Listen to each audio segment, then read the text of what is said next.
जुलाईनी શરૂઆતમાં સાર્વત્રિક વરસાદના એંધાણ વર્તાઈ રહ્યા છે। 30 જૂનથી રાજ્યમાં વધી શકે છે વરસાદનું જોર। ખાનગી હવામાન એજન્સી સ્કાયમેટનું અનુમાન છે જુલાઈના પ્રથમ સપ્તાહમાં પણ વરસાદનું અનુમાન છે।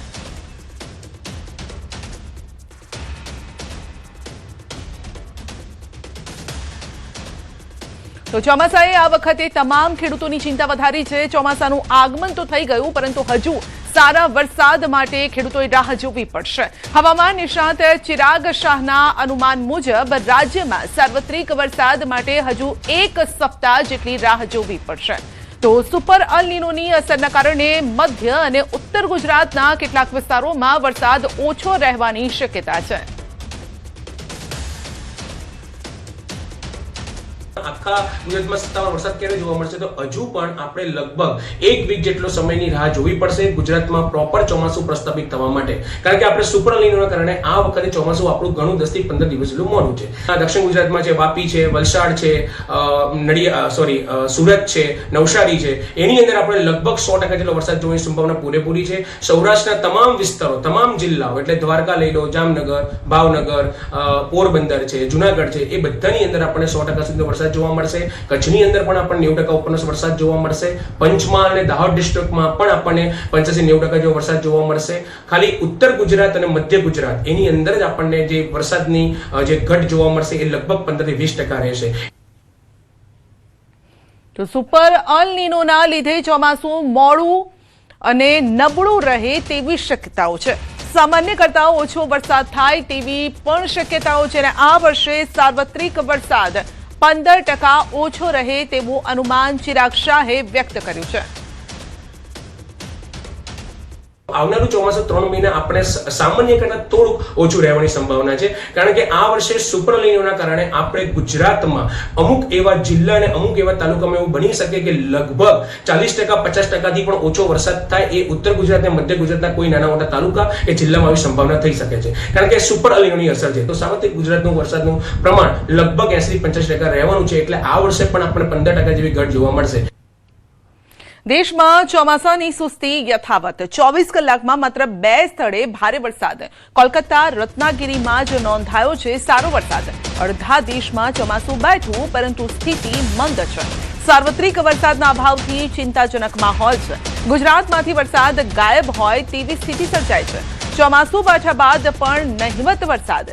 48 કલાકમાં માત્ર 23 તાલુકામાં નોંધાયો છે વરસાદ। 48 કલાકમાં માત્ર 8 તાલુકામાં નોંધપાત્ર વરસાદ। દિન પ્રતિદિન વધી રહી છે ખેડૂતોની ચિંતા અને હવે ચિંતા ઘટાડી શકે એમ નથી। આ છૂટો છવાયો વરસાદ ક્યાંક વરસતો રહેશે।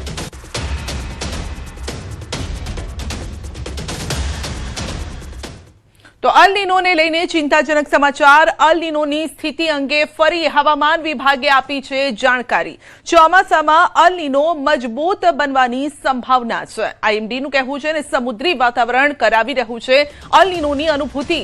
અલ નીનો સામેની ભારતીય ઢાલ આઈઓડીને લઈને પણ માઠા સમાચાર। હાલ આઈઓડી પોઝિટિવ બને તેવી સંભાવના નહિવત છે।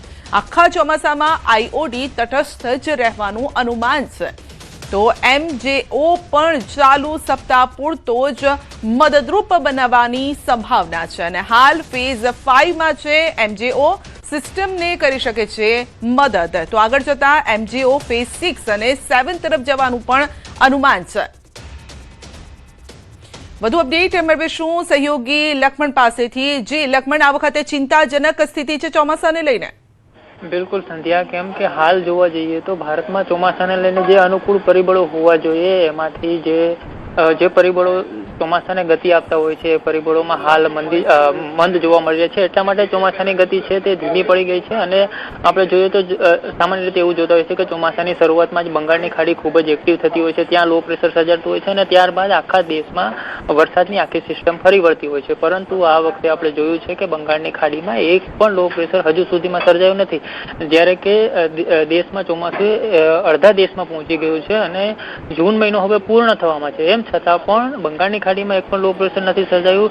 ન તો અરબ સાગર એટલો સક્રિય છે જેના કારણે થઈને જે સોમાલી જેટ છે, જે ભેજવાળા પવનો છે તે ગુજરાત, રાજસ્થાન અને મહારાષ્ટ્રના ભાગો ઉપર આવે પરંતુ હાલ જે રીતે જોઈએ તો અરબ સાગર પણ નિષ્ક્રિય છે, બંગાળની ખાડી પણ નિષ્ક્રિય છે અને આની પાછળનું કારણ એ માનવામાં આવી રહ્યું છે કે અલ નીનો જે પ્રશાંત સાગરમાં વિકસી ચૂક્યો છે તેના કારણે થઈને જે વાતાવરણ વેધર પેટર્ન છે તેમાં અસર થઈ રહી છે, એના કારણે જ આ સ્થિતિનું નિર્માણ થયું છે.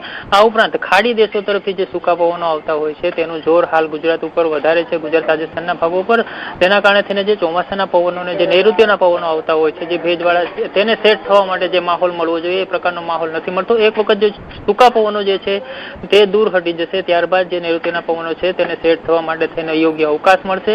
આ ઉપરાંત આપણે જોઈએ કે MJOની સ્થિતિ છે હાલ જે 4-5 દિવસ છે એ હવામાન વિભાગે જણાવ્યું છે કે ભારત માટે અનુકૂળ હોઈ શકે છે, કારણ કે ફેઝ 5 છે, પરંતુ ત્યારબાદ એ ફેઝ 6 અને ફેઝ 7 જવાનો છે. એટલે એટલી મદદ આપણા ચોમાસાને ન મળે એવી પણ આશંકા વ્યક્ત કરવામાં આવી રહી છે. બીજી તરફ જો અલ નીનો જે પ્રશાંત સાગરમાં વિકસ્યો છે તેની અસર જો ખાળવી હોય તો ભારતનો હિન્દ મહાસાગરનો પશ્ચિમ છેડો છે તે ગરમ હોવો જોઈએ, પરંતુ હાલની સ્થિતિ એ છે કે તે તટસ્થ છે, ન તો ગરમ છે ન તો ઠંડો છે. જ્યારે પણ અલ નીનો હોય છે ત્યારે જો આયોડી પોઝિટિવ હોય, જે હિન્દ મહાસાગરનો પશ્ચિમ છેડો ગરમ હોય તો ભેજવાળા પવનોને ભારત તરફ આવવામાં મદદ મળે છે અને અલ નીનોની જે અસર, જે ઘાતક અસર થતી હોય છે તેને ઘટાડવામાં આયોડી ખૂબ જ મહત્વપૂર્ણ ભૂમિકા નિભાવતો હોય છે. પરંતુ આયોડી પણ આખા ચોમાસા દરમિયાન પોઝિટિવ થાય એવી સંભાવના હાલ જોવા નથી મળી રહી અને તેના કારણે થઈને જ ખેડૂતોની મુશ્કેલી વધી શકે એવી આશંકાઓ વ્યક્ત કરવામાં આવી છે. આ ઉપરાંત જે વેસ્ટર્ન ડિસ્ટર્બન્સ છે તે વારંવાર આવી રહ્યા છે અને તે પણ માનવામાં આવી રહ્યું છે કે જે ચોમાસાના પવનો છે તેને સેટ થવા દેવા માટે પ્રતિકૂળ છે. વારંવાર વેસ્ટર્ન ડિસ્ટર્બન્સ આવે છે, તેના કારણે થઈને જ જે ચોમાસું છે તે પણ મંદ પડ્યું છે અને વરસાદી ગતિવિધિ છૂટી છવાઈ જોવા મળી છે. જે સાર્વત્રિક વરસાદ હોવો જોઈએ તે હજુ સુધીમાં ભારતમાં ખૂબ ઓછો જોવા મળ્યો છે. આપણે જોઈએ છીએ કે છેલ્લા 3-4 દિવસથી પશ્ચિમ ઘાટ ઉપર કર્ણાટકથી લઈને મહારાષ્ટ્ર સુધીના પટ્ટામાં વરસાદ પડ્યો, પરંતુ ત્યાં પણ હવે છેલ્લા 24-36 કલાકથી વરસાદની ગતિવિધિ થોડી ઘટી ગઈ છે. મુંબઈમાં 2 દિવસ પહેલા જરૂર વરસાદ સારો એવો પડ્યો હતો, પરંતુ ફરી એક વખત વરસાદની જે તીવ્રતા છે તેમાં ઘટાડો થયો છે અને હવે આશા એવી રાખવામાં આવી રહી છે કે જૂનના જે 30 જૂન આસપાસથી વરસાદ ફરી એક વખત ગતિ પકડશે અને સારો એવો વરસાદ થઈ શકે છે. એટલે હાલ તો આશાઓ સેવામાં આવી રહી છે, પરંતુ અલ નીનો સ્થિતિ છે એટલા માટે થઈને જે અનુમાન લગાવવામાં આવે છે, જે સિસ્ટમ સેટ થઈ શકે છે એવું જે અનુમાન હોય છે તે પણ ક્યાંક તેના પર પણ અસર થઈ રહી છે. સંધ્યા,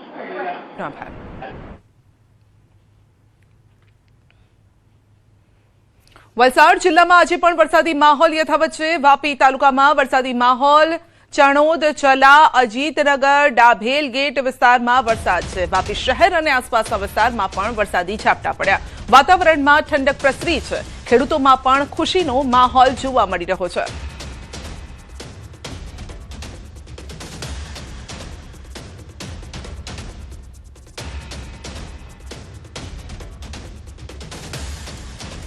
તો હાલ ચોમાસું નબળી સ્થિતિમાં જોવા મળી રહ્યું છે અને જેથી સૌરાષ્ટ્રના અનેક ડેમ અત્યારે તળિયા ઝાટક સ્થિતિમાં છે. તળિયા પણ દેખાવા લાગ્યા છે. રાજકોટ સિંચાઈ વિભાગ અંતર્ગત આવતા રાજકોટ, મોરબી, જામનગર, દ્વારકા જિલ્લાના અનેક જળાશયોમાં 10% કે તેથી ઓછું પાણી બચ્યું છે અને તેવું સામે આવી રહ્યું છે. રાજકોટ સિંચાઈ વિભાગ અંતર્ગત આવતા રાજકોટ જિલ્લાના 27 જળાશયમાંથી 11 જળાશય એવા છે કે જેમાં પાણી 10% કે તેથી ઓછું છે. મોરબી જિલ્લાના 10 ડેમમાંથી 2 ડેમમાં 10% કે તેથી ઓછું પાણી ઉપલબ્ધ છે.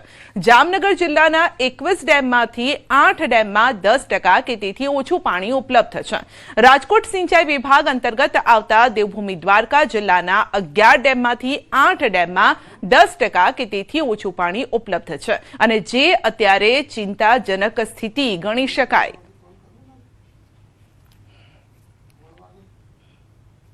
ડેમ જોઈએ તો રાજકોટ જિલ્લાના ડેમોમાં સરેરાશ 24% જેટલું પાણી ભરેલું છે. સુરેન્દ્રનગર જિલ્લાના ડેમોમાં સરેરાશ 23% જેટલું પાણી ભરેલું છે. દેવભૂમિ દ્વારકામાં સૌથી ઓછું પાણી 2.85% જેટલા જળાશયની ટકાવારી છે. જામનગરમાં 12% જેટલું પાણી ભરેલું છે અને સુરેન્દ્રનગરમાં 27% જેટલું પાણી ભરેલું છે. આપણે અહીંયાથી 5 જિલ્લાઓના બધા 83 ડેમોનો ફ્લડ કંટ્રોલ રૂમ ચલાવતા હોઈએ છીએ.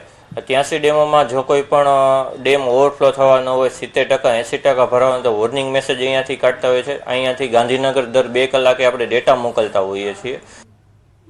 એક તરફ ચોમાસું મોડું આવ્યું અને બીજી તરફ જળ સંકટના ચિંતાજનક આંકડાઓ સામે આવી રહ્યા છે. જે રાજ્યના 206 જળાશયોમાં હવે માત્ર 36.51% જેટલો જ પાણીનો જથ્થો બચ્યો છે, જે જુલાઈ માસના અંત સુધીમાં માંડ ચાલે તેમ છે. ગત વર્ષે આ જ સમયે પાણીનું પ્રમાણ 41.22% હતું, જે દર્શાવે છે કે આ વર્ષે સ્થિતિ વધુ વિકટ છે.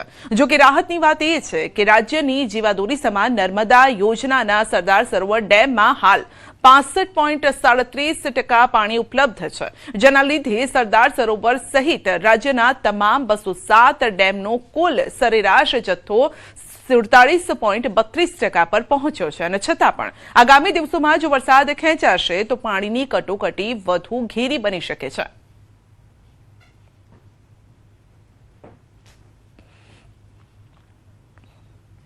ખેડા જિલ્લાના માતર, વસો અને લિંબાસી વિસ્તારોના ખેડૂતો પાણીની મીટ માંડીને બેઠા છે કે ક્યારે વરસાદ વરસે, પાણી આવે તો ખેતી કામ આગળ વધે, કારણ કે આ પંથકમાં ખેતીનો આધાર સંપૂર્ણપણે વરસાદ અને સિંચાઈના પાણી પર ટકેલો છે અને હજુ સુધી કેનાલમાં પાણી નથી આવ્યા. સામાન્ય રીતે દર વર્ષે 15 જૂન આસપાસ કેનાલોમાં પાણી છોડવામાં આવતું હોય છે, પરંતુ તંત્રના જાહેરનામાએ ખેડૂતોની ચિંતા વધારી છે.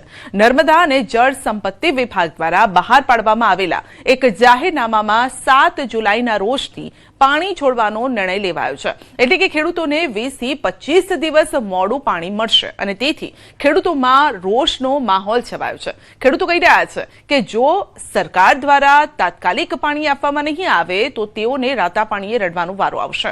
ખેડૂતોએ મહી વિભાગના ઉચ્ચ અધિકારીઓનો સંપર્ક પણ કર્યો. તેમણે કેનાલનું સમારકામ ચાલતું હોવાના બહાના બતાવ્યા છે અને જેથી હવે રોષે ભરાયેલા ખેડૂતોએ સ્પષ્ટ ચેતવણી આપી છે કે જો તેમની માંગ નહીં સંતોષવામાં આવે અને તાત્કાલિક પાણી નહીં અપાય તો તેઓ ગાંધી ચિંધ્યા માર્ગે આંદોલન કરશે.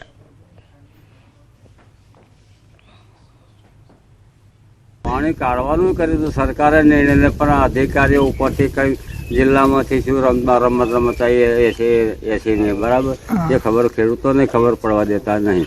11 જુલાઈ પાણી આપવાનું ફોનની અંદર મેં જોયું હતું, એમણે 11 જુલાઈ ના આવ્યો, 11 ની 26 કરી, 26 ના આવ્યો. હવે સાહેબ 7 તારીખનું કહે છે, તો આ રીતે તારીખો લંબાવતા જાય તો પછી અમારા ખેડૂતનું થશે શું? પાણી અત્યારે ધરું માટે અમારે, કારણ કે 3 સિઝન અમે પાણી વગર બોરાણમાં બધું કોવાઈ ગયું. હવે આ વખતે તો કંઈક સારું થાય તો 3 સિઝનથી અમે હેરાન થઈએ છીએ, તો ખેડૂતો કરશે ક્યાંથી? વ્યાજે લાવીને હવે ઘરે ફોં ખાવાની વારી આવી ગઈ.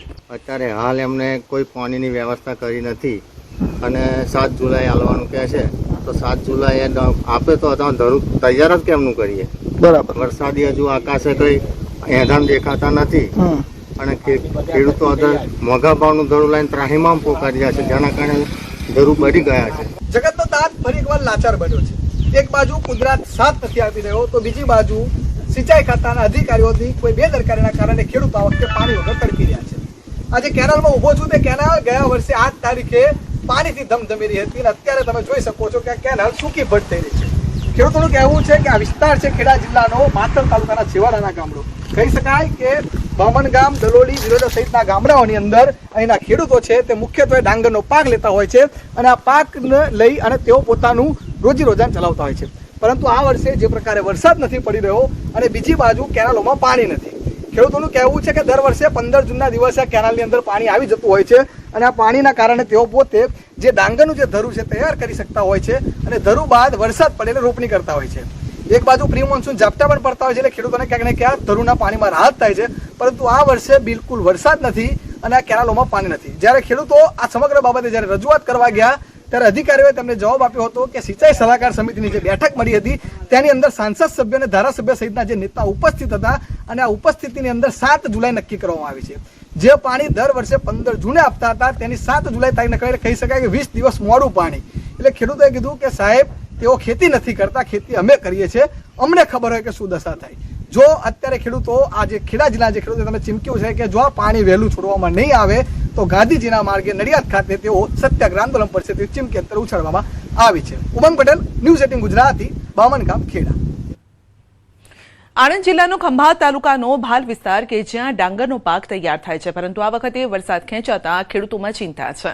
નવી આખોલ, જૂની આખોલ, પાંદળ, ગુડેલ, રોહણી, દહેડા, મિતલી, ગોલાણા સહિતમાં ભાલ વિસ્તારના 19 જેટલા ગામોની આજીવિકા ડાંગરની ખેતી પર નભેલી છે, પરંતુ પાણી ન હોવાથી ખેડૂતોની મુશ્કેલી વધી છે. વરસાદ તો ખેંચાયો છે, પરંતુ બીજી બાજુ આ ગામોને જોડતી 22 કિલોમીટર લાંબી સિંચાઈની કેનાલમાં પણ પાણી નથી અને જેથી ડાંગરની રોપણી કેવી રીતે કરવી તેને લઈને ખેડૂતો મૂંઝવણમાં છે.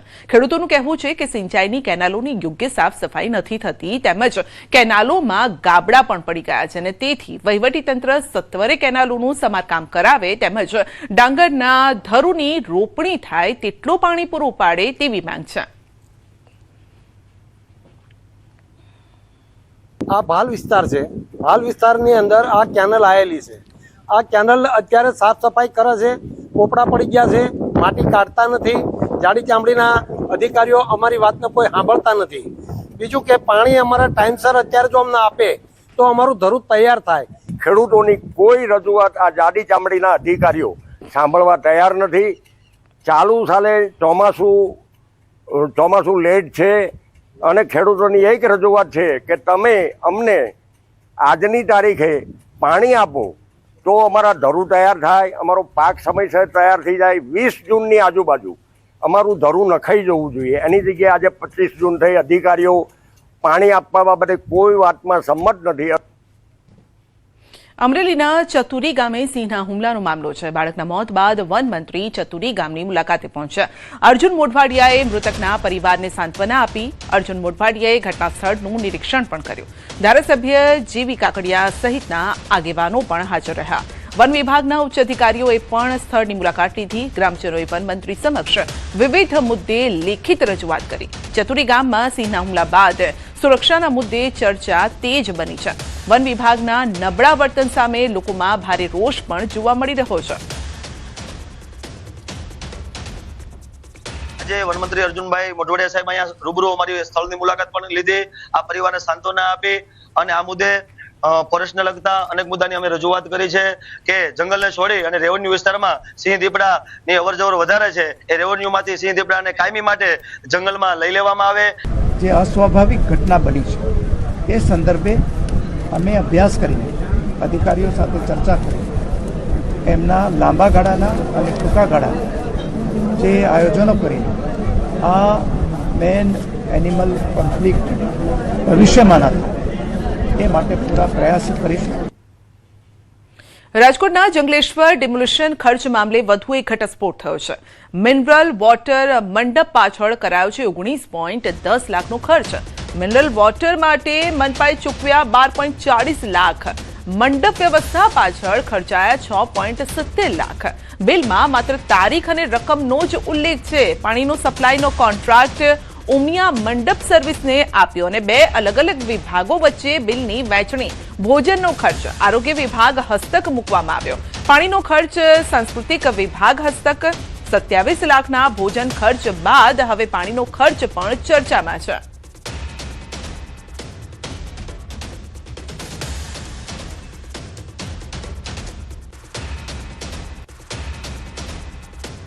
ત્યાં સ્થાનિક અનેક સંસ્થાઓ તરફથી મારી પાસેના વિડીયો પણ ઉપલબ્ધ છે. આપે જોતા હોય તો હું આપીશ. પાણી વિતરણ વ્યવસ્થા, ચા વ્યવસ્થા, ફૂડ વ્યવસ્થા કરેલી હતી, પણ ફૂડ પેકેટ સ્થાનિકોને આપવામાં આવ્યું નથી. તેમ છતાં સ્થાનિકોના નામે કોણ ખાઈ ગયું? એમના મકાન તૂટતા હતા, એમનું મકાન ડિમોલેશન થતું હતું, છતાં પણ કર્મચારીઓને એ લોકોએ માનવતા રાખી અને ચા પાણી પાયા છે. આવા ઘણા બધા દ્રશ્યો છે.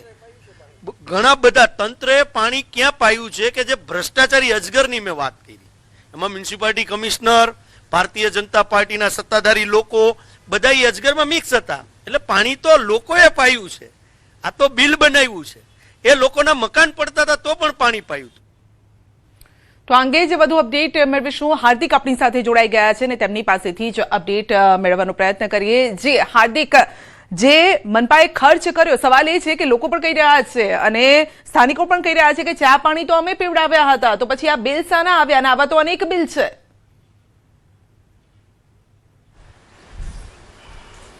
ચોક્કસથી સંધ્યા, હાલ જે રીતના રાજકોટમાં પાણીના બિલનો વિવાદ જે સામે આવ્યો છે ત્યારે આપણી સાથે સાંસ્કૃતિક વિભાગના મેનેજર છે કૌશિક સર ઉનાવા. સાહેબ, આ પાણીનો વિવાદ આવી રહ્યો છે, આખું 12.5 લાખ રૂપિયા જેટલું બિલ મૂકવામાં આવ્યું છે, 12,40,000 જેટલું. આપ કઈ રીતે જોવો છો અને આટલું બિલ શા માટે? એકચ્યુઅલી જંગલેશ્વર ડિમોલિશન જે કામગીરી થઈ એમાં અમારા ભાગે પાણી વિતરણ તમામ સ્ટાફને કરવાની વાત હતી. તમામ સ્ટાફમાં આરએમસીનો સ્ટાફ ક્લાસ 1 થી લઈને ક્લાસ 3, 4 સુધીના મજૂરો, ટ્રેક્ટર જેસીબીના ડ્રાઈવરો, એમની સાથેના માણસો, પોલીસ સ્ટાફ અને બીજો જે કોઈ પીજીવીસીએલ ગેસ જરૂરિયાત મુજબનો જે કોઈ સ્ટાફ હતો તમામ હાજર રહેતા હતા. બીજું, આ ડિમોલિશન થયું ત્યારે તડકાનું બફારાનું પ્રમાણ વધારે હતું એટલે પાણીની જરૂરિયાત ત્યારે બહુ વિશેષ હતી. સવારના 6 વાગે કામગીરી શરૂ થતી. પહેલાં 2 દિવસ 8 વાગે શરૂ થઈ, પછીના દિવસોથી સવારે 6 વાગ્યાથી કામગીરી શરૂ થતી, સાંજે 6 વાગ્યા સુધી કન્ટિન્યુઅસ કામગીરી રહેતી. 1-2 દિવસ તો 7-8 પણ વાગ્યા હતા અમારા ધ્યાનમાં છે. અમારો એકચ્યુઅલી મંડપ સાથે મંડપનો જે કોન્ટ્રાક્ટ છે એના રેટ કોન્ટ્રાક્ટમાં પાણીની બોટલ ઇન્ક્લુડ છે. 2023માં રેટ કોન્ટ્રાક્ટ થયો છે, એમાં એનો ભાવ 8 રૂપિયાનો છે. એટલે એ મુજબ પાણીનું આપણે સપ્લાય લીધેલું હતું. 8 રૂપિયાની બોટલ ગણીએ તો 2 લાખ ઉપરની પાણીની બોટલ એક કેલ્ક્યુલેશન પ્રમાણે જોઈએ તો એટલી બોટલ પીવાઈ ગયું. જી, કારણ કે અંદાજે 4 થી 4.5 હજારનો સ્ટાફ હતો. આખા દિવસ દરમિયાન તમે સેજે 2 થી 2.5 લીટર પાણી જોવો, કારણ કે સતત ફિલ્ડની કામગીરી હતી. તો એ હિસાબે તમે કેલ્ક્યુલેશન કરો તો એક જણના ભાગે 10 થી 12 બોટલ આવે મિનિમમ. કોકને વધારે જોતું હોય, કોકને ઓછું પણ જોતું હોય, તો એ પ્રમાણે જોવો તો આ બરાબર છે. બીજું, ઓન ફિલ્ડ અમે જ આ સપ્લાય કરેલું છે એટલામાં કાંઈ ખોટું નથી, સાચું જ છે. 200 ml આ હિસાબથી જોવા જઈએ તો પણ 2 લાખ જેટલી બોટલ ન થાય, એનાથી ઓછી રહી. બિલમાં કઈ સમસ્યા? ટોટલ 8 દિવસની કામગીરીનું આ કામ બિલ છે, 21 તારીખથી લઈને 27 તારીખ સુધી. આપની દ્રષ્ટિએ આ બિલ છે ઓકે છે, રેટ કોન્ટ્રાક્ટ મુજબ. હાર્દિક, તો જે પીપળિયાએ આરોપ લગાવ્યા છે એ ઉપર શું કહેશે? હાર્દિક, પીપળિયા આરોપ લગાવી રહ્યા છે કે મારી પાસે વિડીયો છે, તો એ જો પ્રૂફ આપે તો માનવા તૈયાર છે? ચોક્કસથી આપણે આ જ બાબતે વધુ વાત કરશું. સાહેબ, ખાસ કરીને અહીંયા પરસોત્તમ પીપળિયા હોય, કોંગ્રેસ હોય કે જે અન્ય જે ભાજપના પૂર્વ કોર્પોરેટર હોય, એમના દ્વારા ભ્રષ્ટાચારના આક્ષેપ કરવામાં આવી રહ્યા છે, એમના દ્વારા પ્રૂફ પણ આપવામાં આવી રહ્યા છે. કઈ રીતે જોવો છો? ના, હું આ બાબતને રદિયો આપું છું, કારણ કે આમાં કોઈ ભ્રષ્ટાચાર નથી. રેટ કોન્ટ્રાક્ટ મુજબ જે ભાવ નિયત થયેલો છે એ મુજબ જ કામગીરી કરવામાં આવી છે ને એ મુજબ જ ચૂકવણું કરવામાં આવે છે. બિલ સામે આવી રહ્યા છે, અલગ અલગ પુરાવા આવી રહ્યા છે, આ મામલે તપાસ. ના, એ બરાબર છે, બિલ સાચું છે, એમાં કશું ખોટું નથી, હું આપને કહું છું. ચોક્કસથી સંધ્યા, જે રીતના વાત કરવામાં આવે તો અધિકારી કહી રહ્યા છે કે 8 રૂપિયા લેખે બોટલ હતી, 200 ml હતી. 8 દિવસ સુધી આ સમગ્ર કામગીરી ચાલી હતી અને એ દરમિયાન જ આ બિલ મુકાણા હતા. બિલમાં 1 પણ રૂપિયાનું ખોટું ન થયું હોવાનું જે સાંસ્કૃતિક વિભાગના મેનેજર છે તેમનું કહેવું છે. જી સંધ્યા, આપનો આભાર.